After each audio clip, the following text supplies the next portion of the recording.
Sometimes being a comic book nerd pays off. For instance, did you know that there's a 4-issue Willy's Wonderland origin comic? It's true. Let's talk about it. So that's it. All the comics in the Willy's Wonderland universe. So far. So currently, as of 2022, there are only 4 comic book issues having to do with the Willy's Wonderland franchise. But they do happen to be a prequel story to the film itself, which basically act as the origin of Willy's Wonderland. So, let's get into it. So the Willy's Wonderland comic book begins with issue number 1 that came out in 2021, but didn't end up finishing the series until 2022. The story begins with a few homeless people that have taken up shelter within the Willy's Wonderland building. The old man of the group slaps the Weasel character to show the girl there's nothing to be scared of. Then, the Willy the Weasel animatronic not only retaliates, but slaps his head clean off his body. Elsewhere in the restaurant, the Gus Gorilla character ends up ripping off a guy's hand, then ripping off the rest of the pieces of his body. During the attack, one girl is stabbed in the back by Tito the Turtle, then slashed in the front by Siren Sarah, the fairy character. 2 years later, the man we come to know as Tex takes ownership of Willy's Wonderland as the sheriff and deputy look on. During the takeover, reporters ask about the murders, but Tex puts it off on a patsy. After that, we get a flashback of a family from years ago and a weird photographer that they've employed by the name of Mr. Willis. Back in the current day, as Tex shows people around the newly opened Willy's Wonderland, the animatronics are already trying to attack, but Tex just keeps shooing the people away from danger just in time.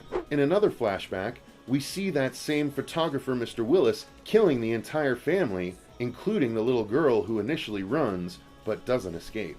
In the present, Tex's assistant Jed knows the creatures are all real, but Tex thinks Jed has the animatronics under control. In the flashback, it turns out that the photographer Mr. Willis was the killer that Tex blamed all the deaths on from years back. We then get a brief flashback of Siren Sarah's origin, where she killed her fiancé and his side piece on stage during a ballet performance. Back in the present, a good-looking young girl is killed by Artie and Ozzy. In the final part of the flashback, Willis, a now known serial killer who would eventually take on the form of Willy the Weasel, is sent to a mental hospital where he meets the first of all of his quote-unquote friends, aka the people that will turn into the other animatronics, beginning with Siren Sarah. Back in the present, Tex finds a young woman's body, and Jed tells him about Willis and friends possessing all of the animatronics. Ultimately, Tex reluctantly agrees to keep everything quiet. Issue number 2 begins with a young man taking a smoke break, only to be murdered by Willy. Back at Willy's Wonderland, Tex is having a hard time keeping customers and covering up the constant murders,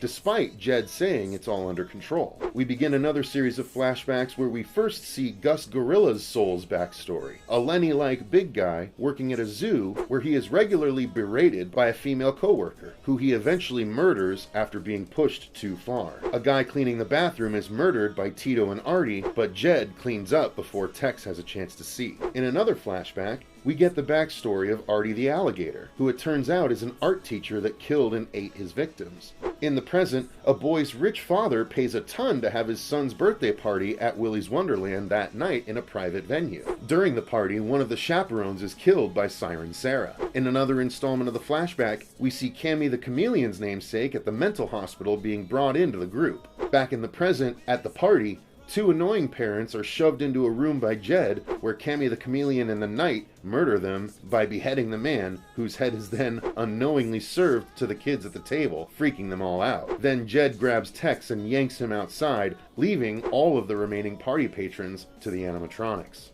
The next morning, the cops arrive and shut down Willy's Wonderland, but Jed says he has a plan. Like for part 2?